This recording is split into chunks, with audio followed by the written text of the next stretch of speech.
भी जाएंगे। 4 जून के बाद इंडी गठबंधन बिखर जाएगा। खटाखट खटाखट। पराजय के बाद बलि के बकरे को खटाखट खटाखट खोजा जाएगा और बीजेपी के लिए मुसीबत बने मोदी, राहुल गांधी, अखिलेश यादव, प्रियंका गांधी, इंदिरा गांधी।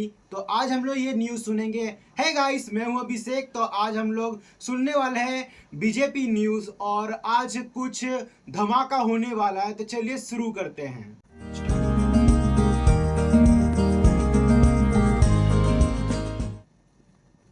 तीरगी की भी कोई हद होती है आखिर मियां, सुर्ख परचम को जलाकर ही उजाला कर दिया। नमस्कार, मैं हूं राजीव और आप देख रहे हैं घूमता हुआ आईना। दोस्तों, 18वीं लोकसभा के लिए 7 चरणों में हो रहे चुनाव में 4 फेजेस खत्म हो चुके हैं और 379 सीटों के लिए जनता ने वोट दे दिया है। अब 5वें चरण में 49 सीटों के बाद 26 मई और 1 जून के 2 चरण और बाकी रहेंगे। अब तक हुए 4 चरणों के मतदान ने बीजेपी के 400 पार के नारे को एकदम ओझल कर दिया है, धूमिल कर दिया है। इस नारे को लेकर बीजेपी के नेता खामोश हैं और बीजेपी की दोबारा सत्ता वापसी की संभावनाओं पर जनता भी खामोश ही दिख रही है।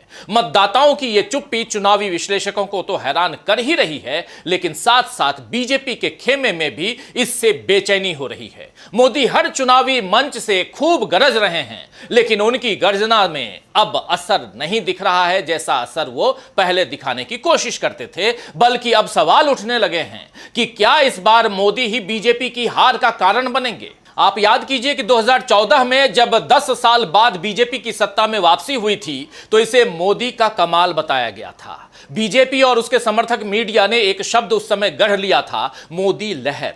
लेकिन इस शब्द को गढ़ने वाले ये भूल गए कि समय को बीतना ही होता है और लहर को वापस लौटना भी होता है।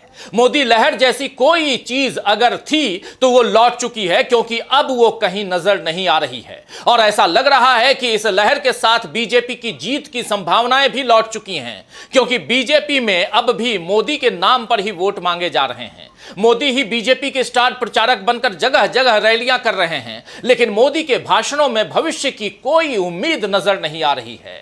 उनके दुख दूर करने का कोई आश्वासन सुनाई देते हुए लोगों के बीच नरेंद्र मोदी दिखाई नहीं देते हैं, बल्कि इंडिया गठबंधन की रणनीति में मोदी फंसते हुए दिखाई दे रहे हैं। राहुल गांधी की बातों का जवाब देने में मोदी उलझे हुए दिख रहे हैं। राहुल की खटाखट पॉलिटिक्स, हिंदू मुस्लिम मुद्दे को न छोड़ना, चुनावों के बीच में अडानी अंबानी के नाम पर कांग्रेस को घेरना और संविधान बदलने की बात करना, महिलाओं का अपमान करना और विपक्ष को तोड़ने की कोशिशें, ऐसी कुछ गलतियां ऐसी हैं जो नरेंद्र मोदी को चुनाव में फंसा चुकी हैं और इससे उनकी अपनी छवि तो कमजोर पड़ी ही है, उसके साथ साथ बीजेपी का नुकसान भी मोदी ने कर दिया है। तो आइए दोस्तों, आज आईने की नजर से पड़ताल करेंगे कि क्या मोदी के कारण बीजेपी को हो रहा है नुकसान और क्या मोदी ने सत्ता के गुरूर में अब आरएसएस को भी, यानी राष्ट्रीय स्वयंसेवक संघ को भी किनारे करना शुरू कर दिया है। क्या वाकई बीजेपी ये मान रही है कि अब वो अपने दम पर ही चुनाव लड़ सकती है और उसे आरएसएस की जरूरत अब नहीं है? क्या 2024 के चुनाव के बाद न केवल सियासी समीकरण बदलेंगे बल्कि बीजेपी और आरएसएस का रिश्ता भी बदल जाएगा? इन तमाम सवालों का विश्लेषण आज हम करेंगे दोस्तों इस कार्यक्रम के जरिए। लेकिन सबसे पहले आइए देखते हैं कि सोनिया गांधी का यह वीडियो, जिसमें उन्होंने, और खासकर यह वीडियो रायबरेली का है, जिसके बाद उत्तर प्रदेश में और कमजोर दिखने लगी है बीजेपी, कैसे यहां सोनिया गांधी ने बहुत सारी बातें कुछ ही मिनटों में रख दी हैं। जरा देखिए। मैं आपको अपना बेटा सौंप रही हूं।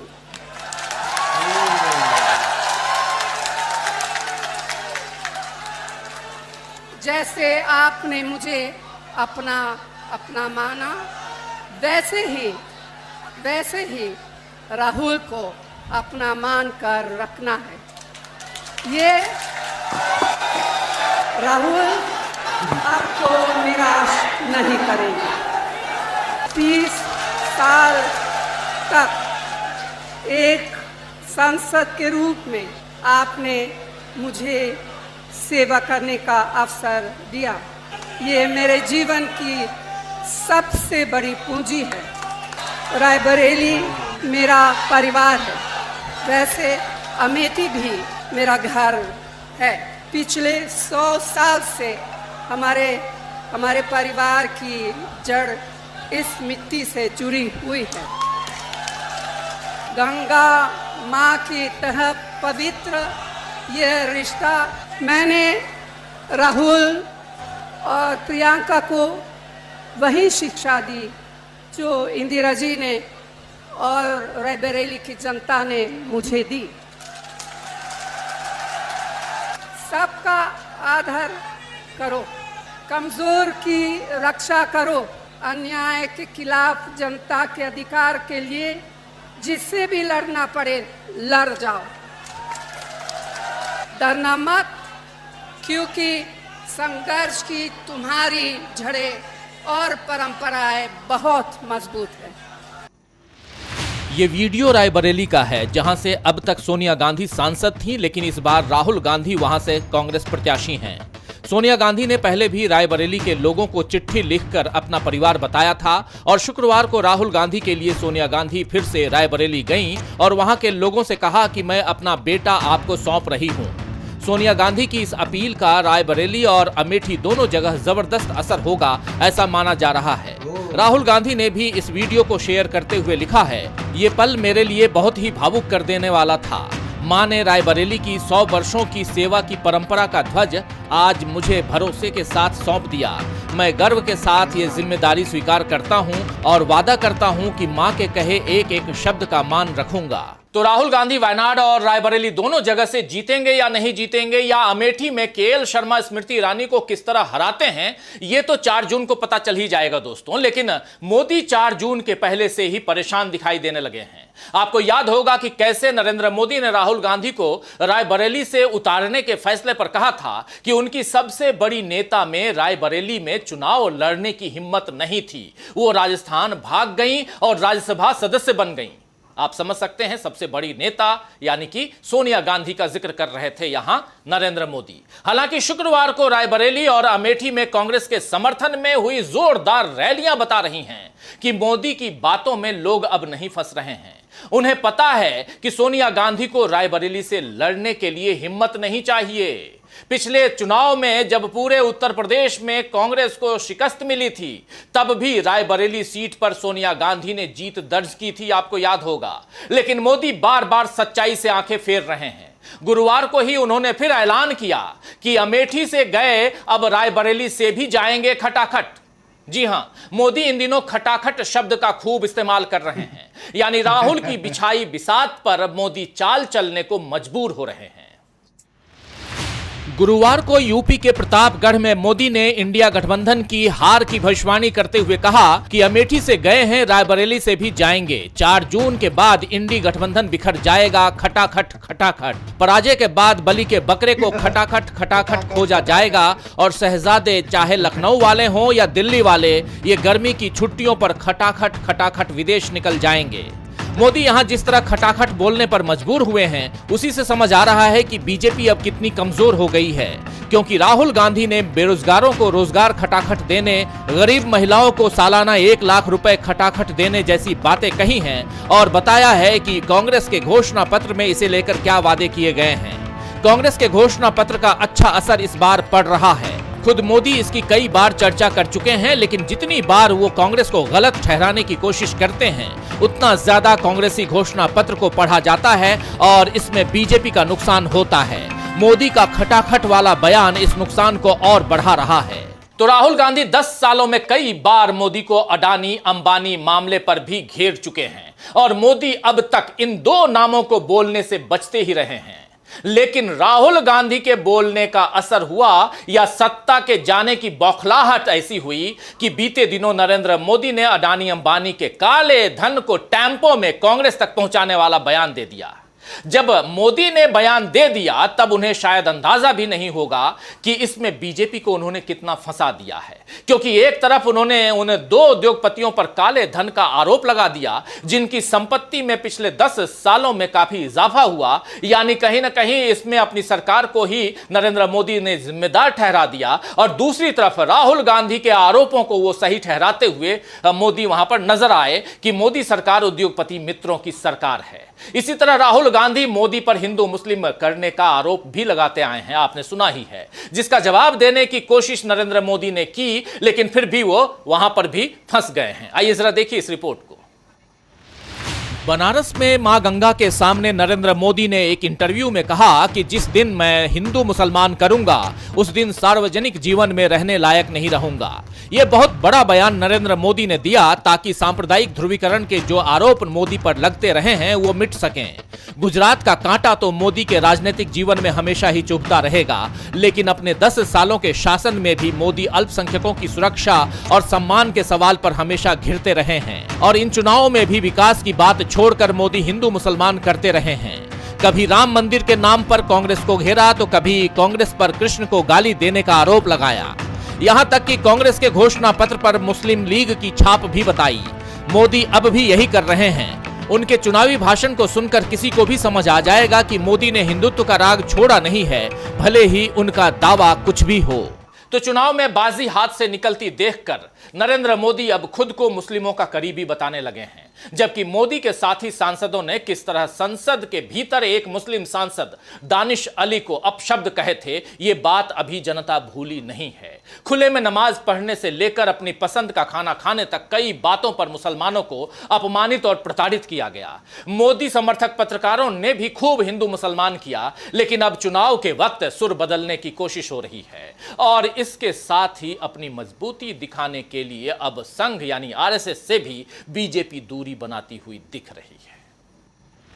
कर्नाटक विधानसभा चुनाव में जब बीजेपी को कांग्रेस के हाथों बुरी तरह पराजय मिली थी तो उसके बाद आरएसएस की पत्रिका ऑर्गेनाइजर ने एक लेख छापा था। पत्रिका के संपादक प्रफुल्ल केतकर ने इस संपादकीय लेख में कहा था कि कर्नाटक विधानसभा चुनाव परिणाम ने यह बता दिया है कि केवल हिंदुत्व का एजेंडा और प्रधानमंत्री नरेंद्र मोदी की छवि चुनाव जीतने के लिए पर्याप्त नहीं है। तभी से ये संकेत मिल रहे थे कि आरएसएस और बीजेपी के बीच सब कुछ ठीक नहीं है।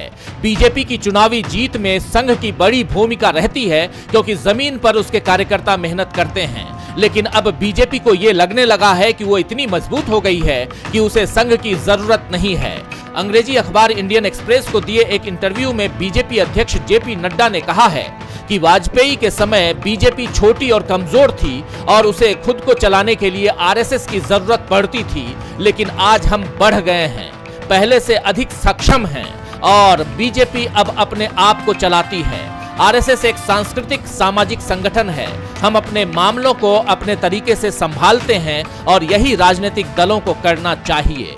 तो बीजेपी अध्यक्ष जेपी नड्डा का यह बयान बीजेपी के आत्मविश्वास को दिखा रहा है, जो उसके लिए घातक भी साबित हो सकता है, क्योंकि बीजेपी की राजनीति के केंद्र में हमेशा आरएसएस रहा है, लेकिन अब संघ को दरकिनार करते हुए मोदी नजर आ रहे हैं। मोदी ने एक बार संसद के भीतर एक अकेला सब पर भारी बोलकर अपने अति आत्मविश्वास का परिचय दे दिया था। आपको याद होगा, छाती पीट पीट कर उन्होंने कहा था, ये 56 इंच का सीना, एक अकेला सब पर भारी। याद है ना आपको? और इसी तरह 400 पार का नारा भी नरेंद्र मोदी ने पिछले दिनों लगाया था और बीजेपी नेताओं ने भी इस नारे को लपकते हुए कहा था कि हमें संविधान बदलने के लिए 400 से ज्यादा सीटें चाहिए।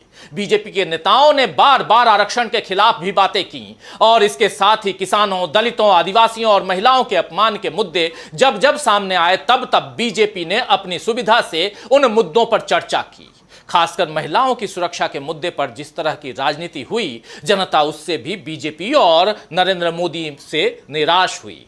मणिपुर महिला पहलवानों के बाद जब प्रज्वल रेवन्ना का मामला आया सामने, तब भी मोदी दोषियों को सजा दिलवाने के लिए सक्रिय नहीं दिखे। इस तरह एक के बाद एक दूसरी गलती मोदी करते चले जा रहे हैं और दावा कर रहे हैं कि तीसरी बार भी सत्ता में वही लौटेंगे, उनकी पार्टी ही लौटेगी। हालांकि जमीनी हकीकत ऐसी नहीं दिख रही है दोस्तों।